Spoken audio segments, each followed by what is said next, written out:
Hi, Abdallah. Can you hear me?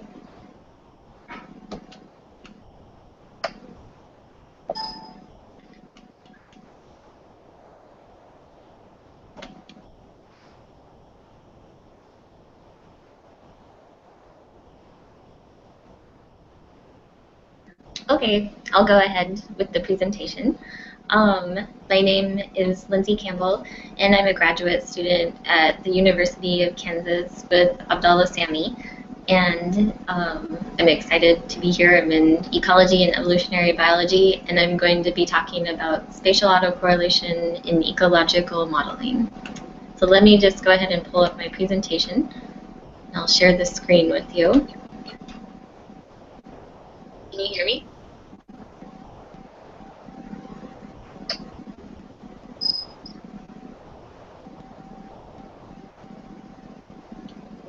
I'm going to go ahead and share the screen.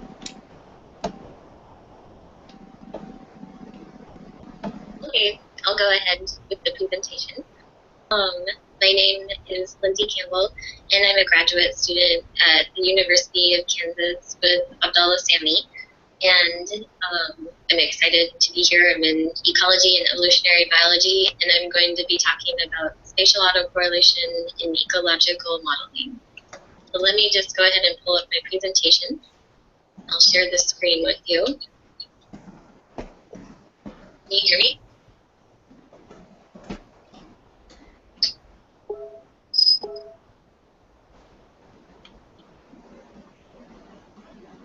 I'm going to go ahead and share the screen.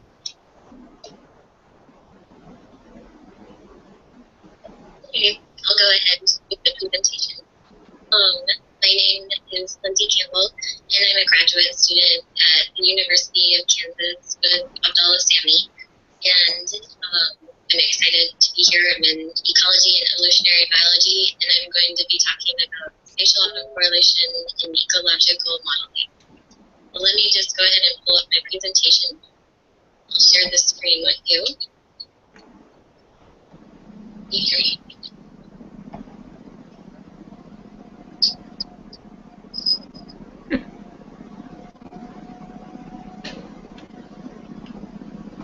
I'll go ahead and share the screen.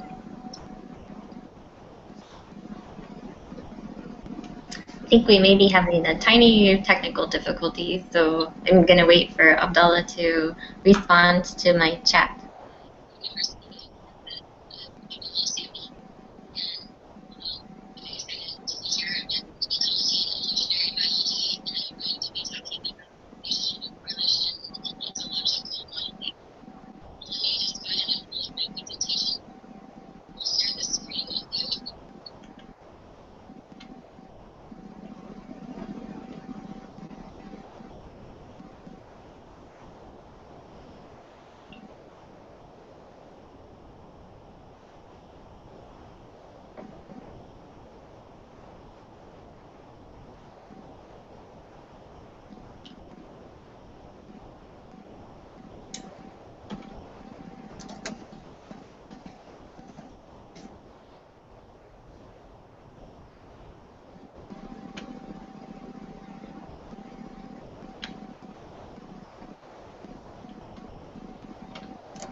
Okay. I'm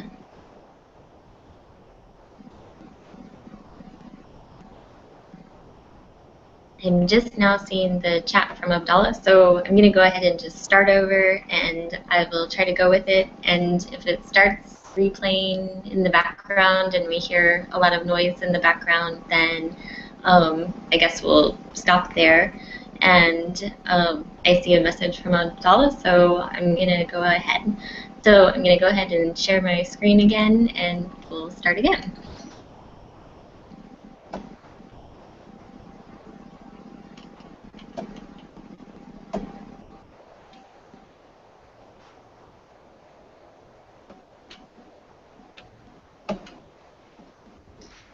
Okay, and as I mentioned before, I'm going to be talking about spatial autocorrelation in ecological modeling. So first of all, I'll talk about what is spatial autocorrelation. Spatial autocorrelation technically is when something is correlated with itself. And so this has been described as the first law of geography, which is that everything is related to everything else, but near things are more related than distant things. So this kind of makes sense if you're thinking about perhaps the local weather patterns in a community that's right next door to where you are living, then likely the weather is going to be very similar to the weather that you have in your community. But as you move farther away, then the weather is likely going to be begin to be different than the weather is in your hometown. So when we're talking about spatial autocorrelation or any spatial properties, usually they're broken into first and second order properties. So first order properties are kind of these gradual gradients across the landscape.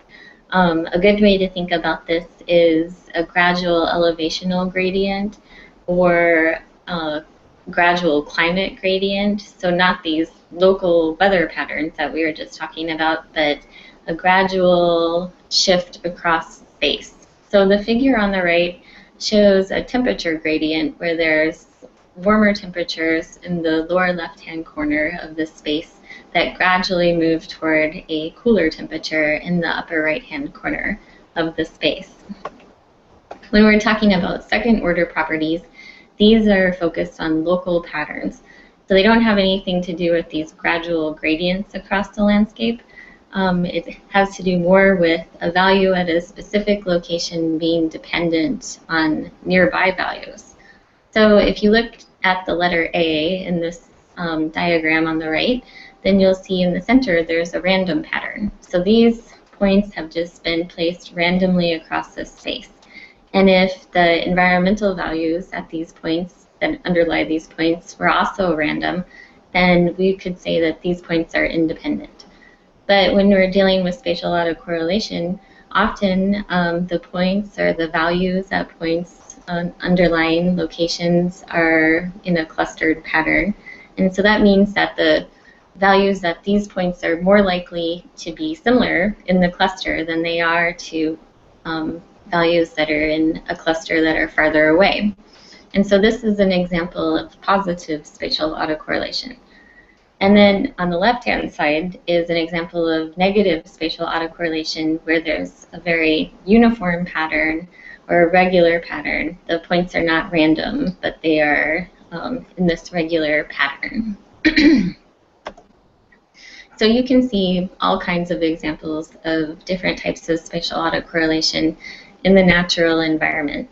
On the left-hand side are would have been called the fairy steps in Namibia. And these are a very regular pattern of phenomenon across this landscape. And then on the right, there's a map that for some reason does not include Togo, but it's Benin and Ghana and Burkina Faso that is showing the density of HIV prevalence in this region. So the areas that have kind of the more densely red color to them likely have positive spatial autocorrelation. And then when looking at the landscape, if you look at the satellite image at the bottom, I apologize for the red and green color together. If people have any trouble seeing that, basically what we're looking at are patches of red and patches of blue over this dominant green color. And so if we were to take the values at every single pixel in this satellite image, then the red colors would be likely show positive spatial autocorrelation, and as well as the blue colors.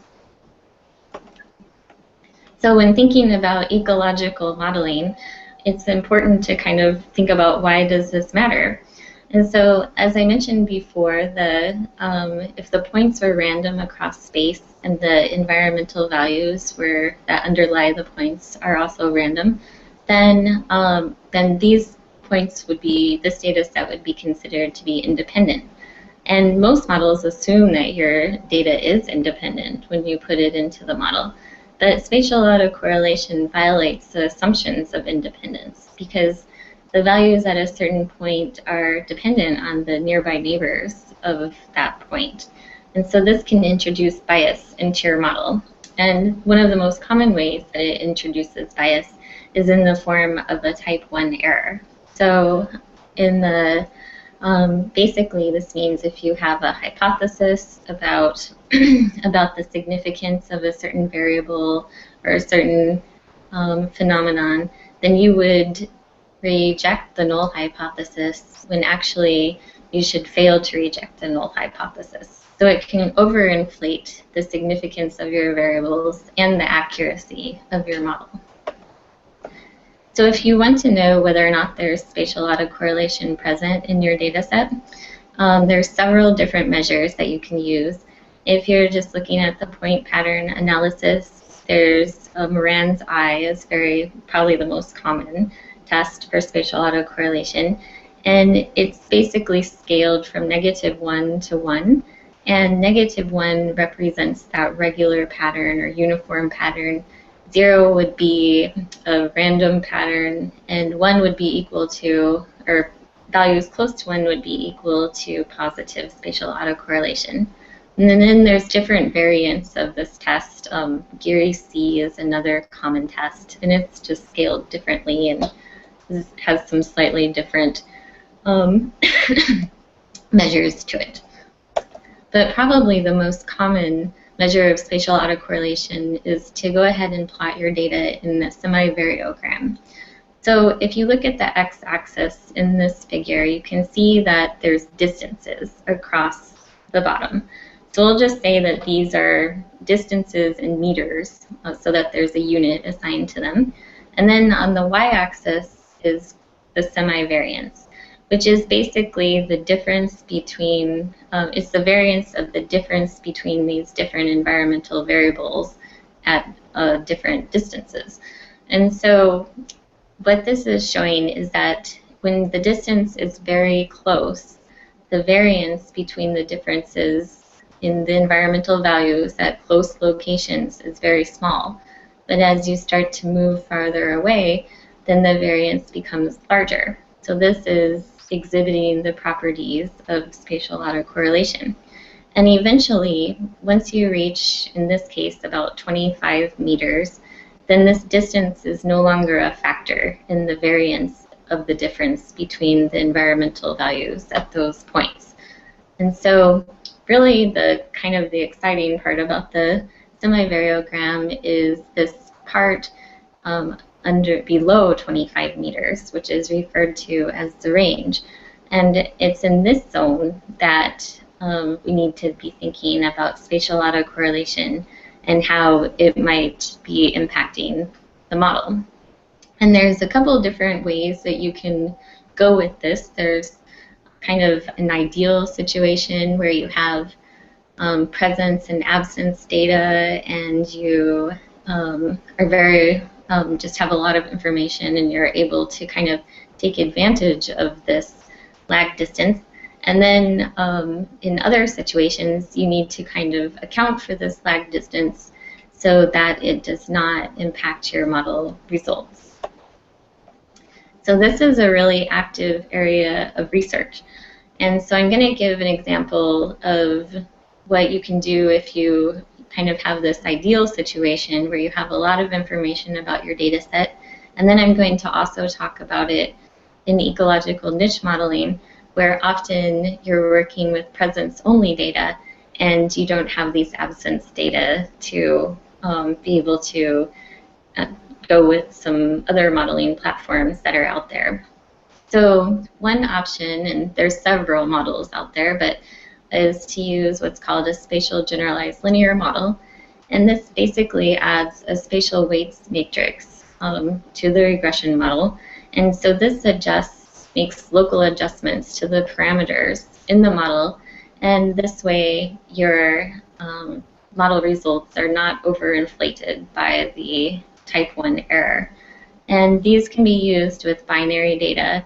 But as I mentioned before, you need to have the absence data to go into this model. And this is not always a possibility when working with different data sets, particularly with infectious disease incidents where perhaps there's passive surveillance, but there's not active surveillance where people know where there's true absences of disease incidents. And these can also be a little bit more difficult to implement. It takes a little bit of a learning curve to fit these models, but there's really good documentation out there, and there's also free software such as WinBugs and several different packages in R. So I'm going to go ahead and give an example of this type of a model that I used in my master's thesis, and I'll be able to demonstrate this type 1 error that I was talking about. And then I'll move on to another alternative method that you can use if you're working with presence-only data. So for my master's thesis, I focused on Bruley ulcer disease, which is a skin ulcer disease caused by Mycobacterium ulcerans. And the data set that I was working with was in southern Benin. And basically, I wanted to test the hypothesis that landscapes that were disturbed by humans were contributing to disease prevalence in this region.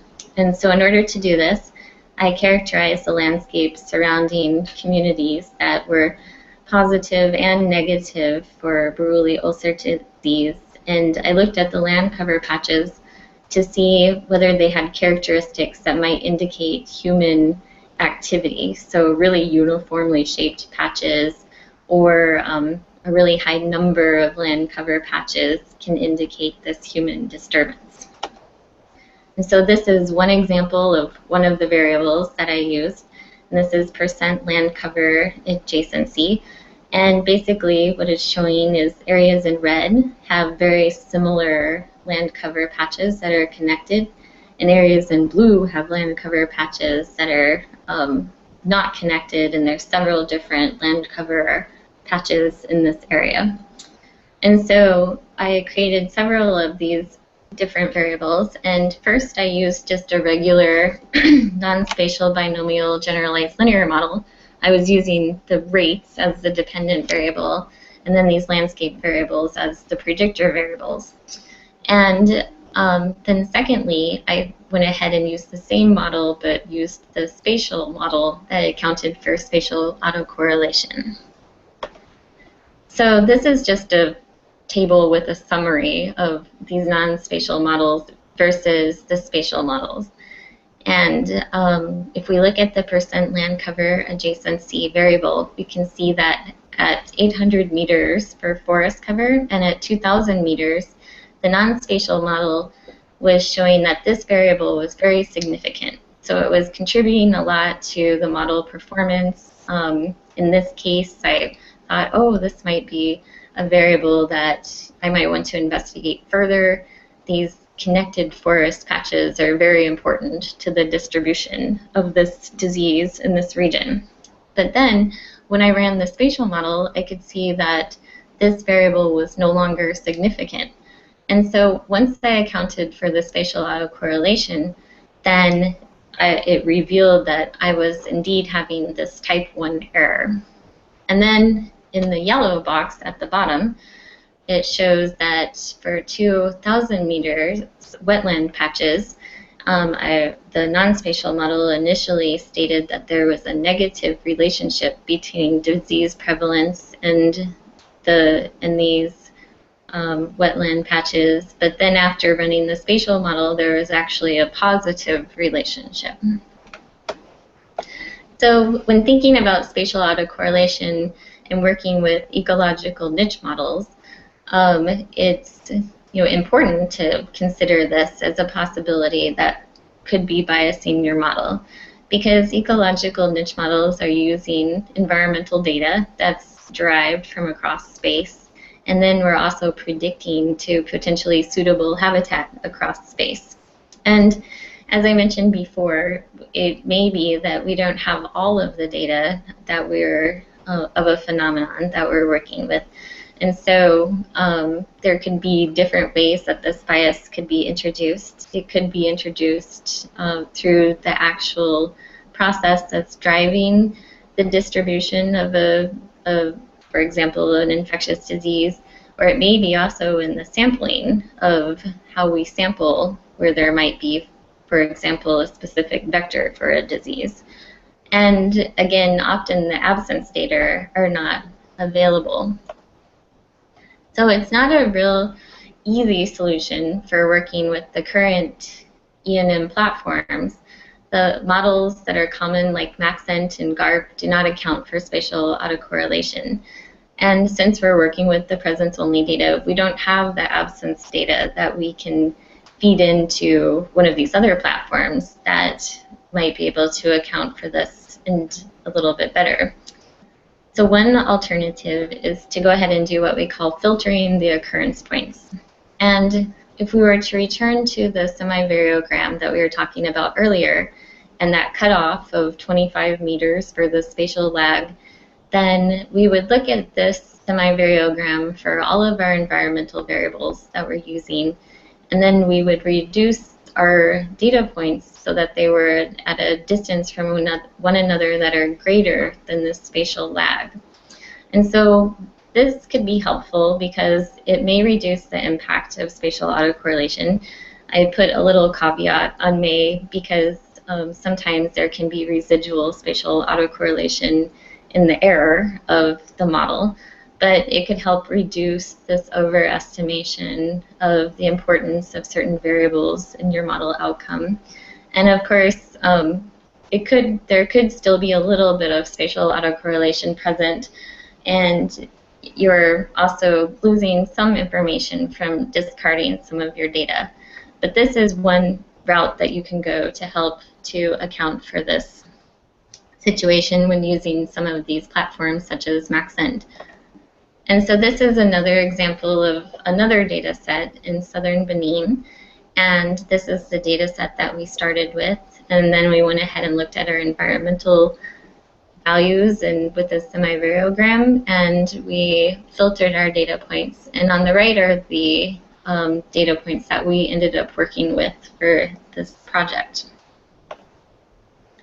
So in conclusion, spatial autocorrelation is present in environmental modeling, so it's good to be aware that that could be something that may be biasing your model.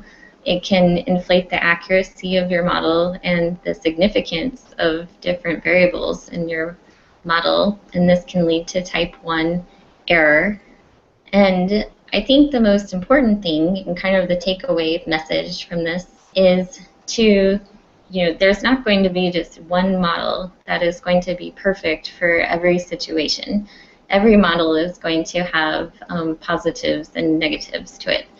So if you have a data set where you have these known presences and known absences, then you might want to consider using something like a spatial generalized linear model. And then if you're working in an E&M platform where you have presence-only data, then you can go ahead and use this spatial filtering method. It may not deal with the situation entirely, but it definitely could help mitigate the situation. And the most important thing is just to be aware that this could be something that is impacting your results. So when you interpret your model, then keep this in mind. And I think that I'll just go ahead and stop there. I have this final slide where I've put a couple of resources. The Geospatial Analysis and Computation Center at the Arizona State University has a really good website, and they have a lot of e-training videos where you can learn more about spatial autocorrelation, and they go through point pattern processes, all the way through, excuse me, all the way through spatial modeling and regression. And they also have their own software platform called Geoda. And so you can play around with this. It's free, it's easy to install. And then there's also a couple of books that I think have really good resources that you could continue forward with. And the first one is Applied Spatial Statistics for Public Health Data by Lance Waller and Carol Gotway. And they go into a lot of detail about this, and it's working with public health data specifically. And they give real-world examples throughout the book, so it's easier to interpret. And then, of course, Ecological Niches and Geographic Distributions by our advisor, Town Peterson, and others. And there's a section that addresses spatial autocorrelation in E&M, and it also provides, excellent theory behind ecological niche modeling and different applications. And there's a large section on disease, working with infectious disease data specifically. So with that, I'll go ahead and take any questions that anyone might have. And hopefully you were able to hear everything okay.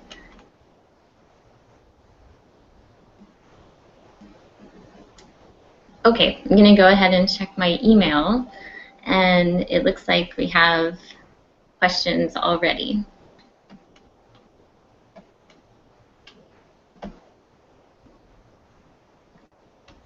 Okay, the first question is, how can you avoid the spatial autocorrelation problems in calibrating E&M?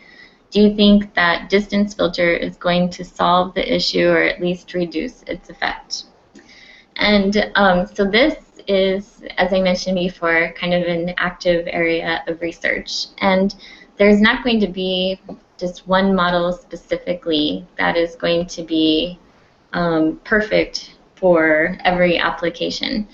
I do think that, and there are some papers available, and I think what I can do is go ahead and try to put together a list of papers for E&M applications specifically that talk about spatial autocorrelation and the impacts that it might have and on E&M applications. And I do think that the distance filter does help mitigate the problem.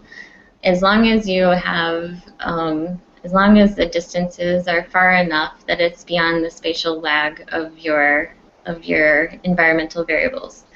But as I mentioned before, there can be some residual error in your model, and that may have a spatial structure to it. But the most important thing, it doesn't mean that your model is really bad. It just means that you need to be aware of it when you're interpreting your model, and just think about that this may be one factor that could be contributing to the model outcome. So it's not a, I know this answer isn't kind of an exact answer, but that's because at this time we don't have an exact answer how to move forward with this. And then the second question is, okay, the best methods to use, and what about stationarity? Right, so so when thinking about stationarity, the best methods to use, as I mentioned before, because there's several different kinds of models out there that you can use, and you really need to think about, what is the question that you would like to ask with your data set, and then take a look at your data set, and then fit the best model to your data set. So basically, don't try to force your data set into a model. Fit a model to your data set, and think about, do I have absence data, presence and absence data? Can I go ahead and use a model that might be able to account for the spatial autocorrelation in the modeling process? Or do I have presence only data? So do I need to go ahead and consider an alternative of possibly the filtering process to move forward? And it's been a little while since I've had my geostatistics class, so I'm going to kind of pass over the stationarity part of the question at this point, but essentially, as I recall, then you need to assume that you have stationarity when you're using some of these models. And so it would, if you do not have stationarity, then you would be violating the assumption of independence. It looks like there's one more question. Okay, so how can the nearby values affect in the correlation methods? So is this, I'm wondering if this question has to do with the correlative modeling process, or if it just has to do with how nearby values might affect the values at a specific location. And so I think I'll go ahead and talk about the second part just a little bit. So if you have values that are close by and there's a process that's kind of a continuous process across space, then the values at nearby locations are going to be very similar to the values at your location. And so if you're talking about, for example, in a regression model, you have a certain number of degrees of freedom, and each data point would receive a degree of freedom. But if you have these values that are very similar and very close in distance, then you're actually sharing one of the degrees of freedom. And so this is kind of how it can inflate your model results so that you have a type 1 error. I'm not sure if that really answers the question very well, but I'll go ahead and leave that question. Okay, Abdullah's saying yes, so I will trust him. Okay, great. Are there any other questions at this time? Okay, what I'll do is I'll go ahead and put together a list of manuscripts that talk about this in ecological niche modeling specifically. And so then if you went on your own, you can spend a little bit of time reading about this in more detail, and you'll be able to see some examples. And you'll be able to see how in some cases you need to worry about this, or I'm not going to even say worry, but you need to think about this, and in other situations then you can you may not need to think about it as much. So all right, okay, well, thank you for having me. This has been a great opportunity, and I hope you have a really good time at the rest of your workshop and that it's very productive. Okay, thank you, I appreciate it. Have a good day.